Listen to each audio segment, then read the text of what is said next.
Tiffany here with Years of Years, and it is May 6th, and it's another This Day in Disney. And today we're going to talk about, first off, an actress in Disney Legend, and we did that yesterday for Cinderella, and today we're talking about Snow White. So Adriana Caselotti was born in 1916, and both her parents were very musical. Her father, Guido, taught music in New York, and her mother, Maria, had performed for the Royal Opera in London. So she was the voice character, then the title voice for Snow White and Snow White and the Seven Dwarfs. Unfortunately, she was uncredited at the time for her role, and in fact, she wasn't credited very often for the roles she played. She was actually in The Wizard of Oz and It's a Wonderful Life as well. But she did many promotions for Snow White and the Seven Dwarfs, and in 1994, she was named a Disney Legend. She was quoted as saying and recalled of her performance as Snow White in 1987, "I'd never worked in show business before Snow White. I feel very blessed. Not everyone gets the chance to be part of a genuine classic like Snow White." So the cool story about Snow White and Adriana and how she got this role was when her father was on a phone call, she just happened to pick up the line, the extension, and she overheard the conversation and what they were talking about. And she chimed in, "Listen to me, wouldn't my voice do?" And it did. She was hired, and for the next year, Disney animators worked with her, testing her voice and doing recordings. They also used her hand gestures and used her as an example physically of Snow White also. So I thought that was really special. So she did a great job in chiming in on the phone and showing her vocal talent. So that's a neat story about Adriana and her, what she contributed to Walt Disney Company and to Snow White. Also, on this day in 1938, the Mickey Mouse cartoon Mickey's Trailer was released. This cartoon was directed by Ben Sharpsteen, and Mickey is voiced by Walt Disney, Goofy by Pinto Colvig, and Donald by Clarence Nash. So those are pretty familiar names, so you have to go check all of them out. They're Disney Imagineer animators, and they've all had a big part in Disney history. I'm sure we'll talk about them in the future, but of course, Walt being Mickey is always so fun.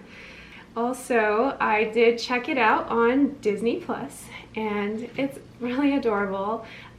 Mickey has his trailer, actually looks just like a house in a beautiful scenic area and a white picket fence around it, but he wakes up, and basically all the scene and all the fence, everything goes into the trailer, and he's able to pull away, and they were actually just camping at the city dump, and it's Goofy and Donald with him.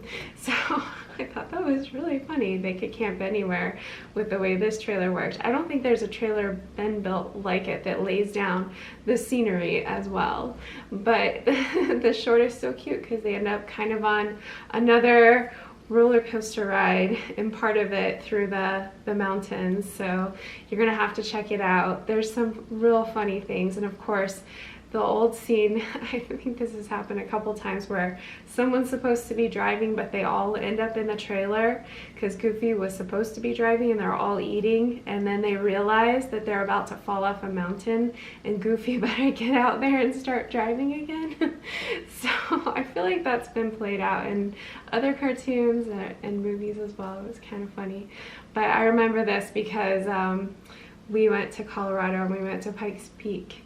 And when we were driving up Pikes Peak, I was in the car with my family, and my dad got a kick out of getting really close to that edge and making us scream when we were driving to the top.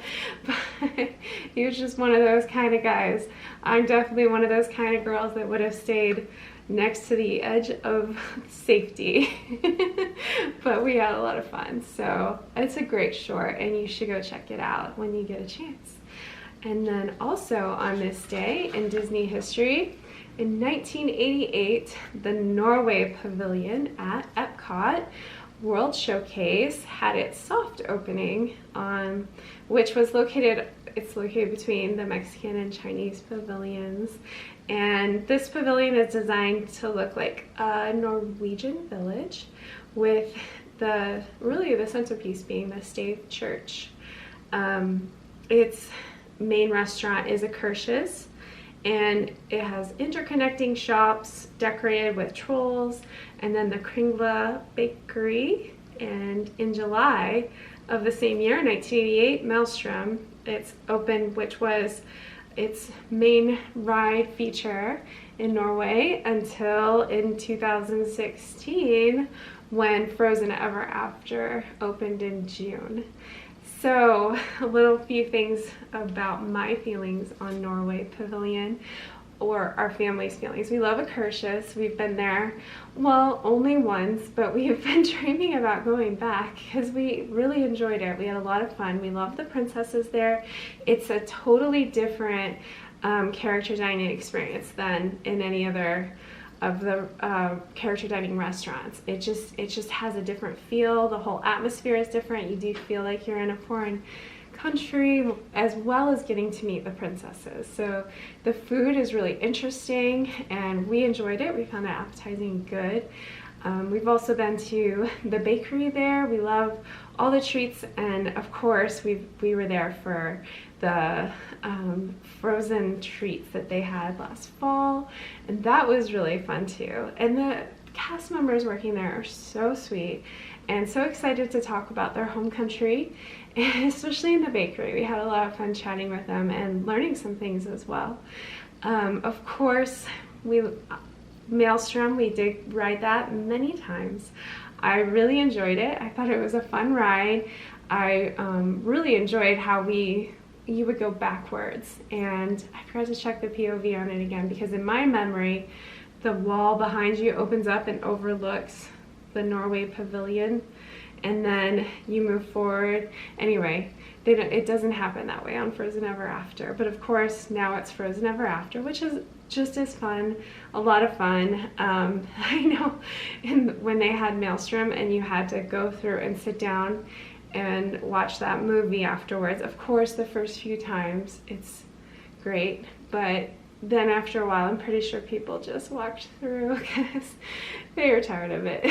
So I'm glad we don't have to sit down and watch the making of Frozen every time we ride Frozen Ever After. I think that would be too much, but some people might really like that, actually, now that I think of it. But we love the Norway Pavilion, and even though sometimes we don't ride the ride, we actually go into the Stave Church almost every single time that we go to EPCOT. We love to go see the Norse gods and the tree carving with the 4 Norse gods there. You have Odin, you have Thor, you have Loki, and Freyja.